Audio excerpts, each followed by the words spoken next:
কিছু লোক স্বর্ণ এবং রূপা পানিতে ভিজিয়ে বাসায় ছিটায় এ উদ্দেশ্যে যেন তাদের ঘর পবিত্র থাকে। এই আকীদাটা কি সঠিক? সূরা ইয়াসিন পড়লে কি মনের আশা পূরণ হয়? এটা কি সহিহ? আমি কিছুদিন থেকে ইবাদতে আনন্দ পাচ্ছি না, অনেক চেষ্টা করছি, হচ্ছে না, কি করব? ছেলেদের হাঁটুর উপর প্যান্ট বা লুঙ্গি উঠে গেলে কি ওযু ভঙ্গ হবে? নবজাতকের কপালের পাশে কালো কালির গোল টিপ দেয়া হয়, এটা কি জরুরি এবং ইসলামের বিধান কি? সুন্নাহ সম্মতভাবে ওযু করে গোসল করলে নামাজ পড়ার জন্য কি আবার ওযু করতে হবে? উলঙ্গ হয়ে ওযু করলে কি ওযু হবে? পিরিয়ডের শেষ সময় বুঝতে না বুঝতেই 1-2 ওয়াক্ত নামাজ ছুটে যায়, কি করণীয়? নামাজের সময় কোন মহিলার হিজাব পরিহিতা অবস্থায় রুকু বা সিজদার সময় হাতের কাপড় সরে যায়, মাথার কাপড় দিক থেকে চুল বের হয়ে যায়, তাহলে নামাজ হবে কিনা? স্বামী এবং শাশুড়ি একই সময় ডাকলে কার ডাকে আগে সাড়া দেওয়া উচিত ওয়াজিব? জুলফিকার খান তাসিন আপনি জানতে চেয়েছেন, যদি কোনো ছেলে নাভির নিচে প্যান্ট পরে কিন্তু তার জামা দ্বারায় ছতর ঢাকা থাকে, তাতে তার ছতর ঢাকা হবে কিনা? অবশ্যই হবে। আপনি ছতর ঢাকবেন, কি দিয়ে ঢাকবেন সেটা আপনার বিষয়। প্যান্ট দিয়ে ঢাকবেন না শার্ট দিয়ে ঢাকবেন সেটা আপনার বিষয়। ইমরান এলএস আপনি আইডি থেকে জানতে চেয়েছেন, আমার রাত 2টায় স্বপ্নদোষ হলে কি সাথে সাথে গোসল করতে হবে নাকি সকালে উঠে ফরজ নামাজ পড়লেই হবে? আপনি ফজরের আগে গোসল করলেই চলবে, সাথে সাথে উঠে করতে হবে এমন কোনো বাধ্যবাধকতা নেই। তবে সম্ভব হলে সাথে সাথে করে ফেলতে পারলে ভালো, কারণ অপবিত্র অবস্থায় বেশি সময় থাকা ভালো নয়। এরপরে মামুন জানতে চেয়েছেন, সুন্নাহ সম্মতভাবে ওযু করে গোসল করলে নামাজ পড়ার জন্য কি আবার ওযু করতে হবে? কোরআন হাদিসের আলোকে উত্তর চাই। সুন্নাহ সম্মতভাবে যদি একবার ওযু করা হয়, ওযু করার পর যদি গোসল করা হয়, তাহলে সেক্ষেত্রে নামাজ পড়ার জন্য আর আলাদা ওযু করার দরকার না, যদি ওযু থাকে। কারণ সুন্নাহ সম্মত গোসলের জন্য তো শুরুতে ওযু করতেই হচ্ছে, যার কারণে ওইটাই যথেষ্ট হয়ে যাবে। জাহিদুল ইসলাম জানতে চাচ্ছেন, আমার স্ত্রী গর্ভাবস্থায় শেষ দিকে এই অবস্থায় নর্মাল প্রসবের জন্য কোনো আমল আছে কিনা? নির্দিষ্ট কোনো দোয়া, নির্দিষ্ট কোনো আমল নেই। তবে আপনাকে আমরা পরামর্শ দিব যে এই অবস্থায় কিছু সাদকা করুন। সাদকা মানুষের সমস্যা দূর করে দেয়। বিশেষ করে দুরূদ পাঠ করবেন, আল্লাহ রাব্বুল আলামিনের কাছে বিশেষভাবে হাত তুলে বলবেন এবং দোয়া করবেন আল্লাহর কাছে যে আল্লাহ আমাদেরকে আপনি এই সমস্যা দূর করে দিন। সুলতান আহমেদ রিয়াদ জানতে চেয়েছেন, আমার মেজাজ সব সময় বিগড়ে থাকে, এটা থেকে পরিত্রাণের উপায় কি? ভাই সুলতান আহমেদ, আপনার মেজাজ বিগড়ে থাকে, এটা থেকে পরিত্রাণের উপায় হলো প্রথমত আল্লাহ তাআলার আশ্রয় চাইবেন। শয়তান মানুষের মেজাজ বিগড়ে দেয়, শয়তান থেকে আল্লাহর আশ্রয় চাইবেন। আউযু বিল্লাহি মিনাশ শাইতানির রাজিম এটা পড়বেন। যখন রাগ উঠবে এটা পড়বেন। দাঁড়ার অবস্থায় রাগ উঠলে বসে যাবেন, বসা অবস্থায় রাগ উঠলে শুয়ে যাবেন, সম্ভব হলে ওযু করে নেবেন। এগুলো মানুষের রাগকে প্রশমিত করতে সহায়তা করে।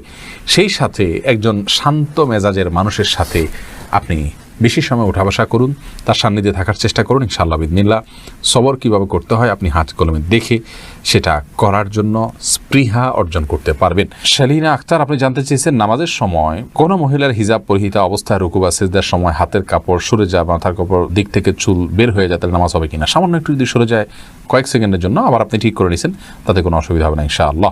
জুলিয়া নাসরিন জানতে চেয়েছেন, আমার এক আত্মীয় বললেন দাঁড়িয়ে গোসল করা যায় না, এটা কতটুকু শরিয়া সম্মত? না, এরকম কোনো কথা কোরআন হাদিসে বলা হয়নি যে দাঁড়িয়ে গোসল করা যাবে না। ফারজানা ইয়াসমিন আপনি জানতে চেয়েছেন, স্বামী এবং শাশুড়ি একই সময় ডাকলে কার ডাকে আগে সাড়া দেওয়া উচিত ওয়াজিব? অবশ্যই স্বামীর ডাকে সাড়া দেওয়া আপনার জন্য ওয়াজিব। তানিয়া রূপা আপনি জানতে চেয়েছেন, পিরিয়ডের শেষ সময় বুঝতে না বুঝতেই 1-2 ওয়াক্ত নামাজ ছুটে যায়, কি করণীয়? বোন তানিয়া, এই সমস্যাটা অনেক মা বোনেরই হয় যে মাসিক শেষ হলো, আমার মাসিকের ব্লাড দেখা যাচ্ছে কিনা, এটা মাসিকের ব্লাড কিনা সেটা পরখ করতে করতে হেজিটেশনের মধ্যে থাকি আমরা, সেটা নিশ্চিত করতে করতে অনেক সময় লেগে যায়। তো এরকম যদি হয় এবং তাতে যদি 1-2 ওয়াক্ত নামাজ চলে যায়, এটি গুনাহের কারণ হবে। তার কারণ হলো আমাদেরকে কিন্তু শরিয়াতে পরিষ্কার নির্দেশনা দেওয়া আছে কোন কোন কালার দেখা গেলে সেটি মাসিকের রক্ত হিসেবে বিবেচিত হবে, গণ্য হবে। সে কালারগুলো যদি পরিষ্কার দেখা যায় তাহলে আমরা নামাজ পড়বো না, আর যদি দেখা না যায় তাহলে আমরা গোসল করে নামাজ পড়ে ফেলবো। এমনকি কোনো একটা ওয়াক্ত নামাজে যদি ব্লিডিং বন্ধ হয়ে যায়, অর্থাৎ যে কালারগুলো মাসিক হিসাবে গণ্য সেগুলোর কোনোটা দেখা না যায়, তাহলে সেক্ষেত্রে গোসল করে ওই ওয়াক্ত থেকে নামাজ আরম্ভ করতে হবে। অনেক মা বোনরা এখানে অবহেলা করি, সন্ধ্যার সময় দেখা গেল তিনি পবিত্র হলেন, তো পরের দিন দুপুর থেকে তিনি নামাজ শুরু করে দেন। এটি অত্যন্ত জঘন্য এবং গর্হিত একটি বিষয়। আল্লাহ রাব্বুল আলামিন যেখানে তাদেরকে ছাড় দিয়েছেন মাসিকের সময় সালাতের বিষয়ে, সেখানে নিজে থেকে আরও ছুটি বাড়িয়ে নেওয়া এবং ছাড় বেশি নেওয়া এটা বড় ধরনের জঘন্য অপরাধ এবং গুনাহের কারণ। বিধায় বিষয়টি খেয়াল করতে হবে আমাদেরকে। যেটা ব্লিডিং আপনার মাসিকের ব্লিডিং মনে হবে বা প্রবল ধারণা হবে, সেটাকে আমরা মাসিক ধরে নামাজ পড়বো না, অন্যথায় নামাজ পড়বো। হেজিটেশনে ভুগে এক দুই ওয়াক্ত নামাজ নষ্ট করার কোনো সুযোগ নেই। আর রাহাত হাসান, আপনি জানতেছেন উলঙ্গ হয়ে অজু করলে কি অজু হবে? উলঙ্গ হয়ে যদি কেউ অজু করেন, অজু হয়ে যাবে, কিন্তু এটা নির্লজ্জ কর্ম এবং অনুচিত, কারাহাত বা মাকরুহ থেকে খালি নয়। মিজানুর রহমান আশিক জানতে চেয়েছেন, নবজাতকের কপালের পাশে কালো কালির গোল টিপ দেয়া হয়, এটা কি জরুরি এবং ইসলামের বিধান কি? এ সম্পর্কে আমাদের একটা ভিডিও আছে, আপনি দেখে নেবেন মেহরবানি করে। সেখানে আমরা বিস্তারিত বলেছি নবজাতকের কপালে কালো টিপ দেওয়া যদি এই জন্য হয় যে এটা দিলে আর তাকে কোনো ক্ষতি স্পর্শ করবে না, তাহলে এটা শিরকে আসগার হবে, এটি পরিত্যাজ্য, এরকম কালো টিপ দেওয়া যাবে না। আর যদি সৌন্দর্যের জন্য কেউ দেয় যে ফুটফুটে ছেলে কপালে সাদা সুন্দরের মধ্যে একটা কালো টিপ থাকলে দেখতে সুন্দর হবে, তাহলে সেটি দেওয়া যেতে পারে, কোনো অসুবিধা নেই। ওবায়দুর রহমান ফাহাদ জানতে চেয়েছেন, বয়সে বড় মেয়েকে বিয়ে করা যাবে কিনা? করা যাবে, কোনো অসুবিধা নেই। আমি কিছুদিন থেকে ইবাদতে আনন্দ পাচ্ছি না, অনেক চেষ্টা করছি, হচ্ছে না, কি করব? আল্লাহ রাব্বুল আলামিন আপনার জন্য বিষয়টিকে সহজ করেন বোন। আমরা অনেকেই কিন্তু এ রোগে রুগ্ন, অর্থাৎ আমরা ইবাদতে কোনো স্বাদ পাই না। ইবাদতের স্বাদ কিন্তু কঠিন একটি বিষয়। আল্লাহ রাব্বুল আলামিন এই স্বাদ যাকে দিয়েছেন তিনি কিন্তু আর পৃথিবীর অন্য কোনো কিছুর স্বাদ দ্বারা তিনি আসক্ত হন না।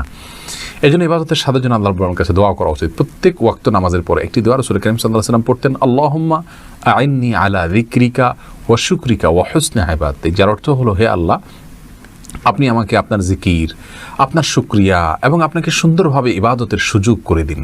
আল্লাহর কাছে সেই সুযোগ চাইতে হয়, সুন্দরভাবে ইবাদতের সুযোগ। এই জন্য দোয়াটি প্রত্যেক নামাজের পরে একবার করে নারী পুরুষ সকলেই পড়বেন, আল্লাহুম্মা আইন্নি আলা যিকরিকা ওয়া শুকরিকা ওয়া হুসনি ইবাদাতিক। আল্লাহ আমাদেরকে তৌফিক দান করুন। এর পাশাপাশি ইবাদতের স্বাদ নষ্ট হওয়ার একটা বড় কারণ হলো হারাম ভক্ষণ। হারাম ভক্ষণ করলে বা উপার্জনে ভেজাল থাকলে মানুষ ইবাদতের স্বাদ পায় না। এই জন্য সেই জায়গাটাতে সংশোধনী আনতে হবে। আর তৃতীয়ত হলো, মানুষ যখন গুনাহে লিপ্ত হয়, বিশেষ করে চোখের জেনা, চোখ দিয়ে পুরুষরা যদি পরনারীর দিকে দৃষ্টিপাত করেন, পরনারী যদি পুরুষের দিকে দৃষ্টিপাত করেন, তাহলে সেক্ষেত্রে কিন্তু আপনার এই সমস্যাগুলো তৈরি হয়। এই জন্য এই সমস্ত ক্ষেত্রেও আমাদের সংশোধনে আনতে হবে। আল্লাহ রাব্বুল আলামিন আমাদেরকে তৌফিক দান করুন। নাসরিন সুলতানা জানতেছেন, ছেলেদের হাঁটুর উপর প্যান্ট বা লুঙ্গি উঠে গেলে কি অজু ভঙ্গ হবে? হাঁটুর উপরে প্যান্ট বা লুঙ্গি উঠে গেলে, যদি একাকী থাকে অথবা লোকজন থাকে, যে অবস্থায় হোক না কোনো, কাপড় উঠে গেলে অজু কখনো ভঙ্গ হবে না। ফাতেমা আক্তার নীলা জানতে চেয়েছেন, সূরা ইয়াসিন পড়লে কি মনের আশা পূরণ হয়, এটা কি সহিহ? না, এরকম কোনো কথা সঠিক নয় প্রিয় বোন আমার, যে মনের আশা পূরণ হয় সূরা ইয়াসিন তেলাওয়াত করলে, এটা আমাদের মনে করার কথা। তাছাড়া সূরা ইয়াসিনের ফজিলত সম্পর্কে বিশুদ্ধ আসলে তেমন কোনো হাদিস পাওয়া যায় না। এমনি ইয়াসিন হাবিব জানতে চেয়েছেন, কিছু লোক স্বর্ণ এবং রূপা পানিতে ভিজিয়ে বাসায় ছিটায়, এ উদ্দেশ্যে যেন তাদের ঘর পবিত্র থাকে, এই আকীদাটা কি সঠিক? উত্তর হলো, মোটেও সঠিক নয়, এটি ভুল এবং ভ্রান্ত একটি বিশ্বাস। অর্থাৎ স্বর্ণ এবং রূপা পানিতে ভিজিয়ে বাসায় ছেটালে আপনার সেখানে পবিত্র হবে, এটা শিরকি আকীদা। কারণ বাসাকে পবিত্র রাখার জন্য, অনিষ্ট থেকে মুক্ত করার জন্য স্বর্ণ এবং রূপার পানির কোনো পাওয়ার নেই। অতএব এই পদ্ধতির আশ্রয় নেওয়া এটা ঈমানের সঙ্গে সাংঘর্ষিক একটি কাজ।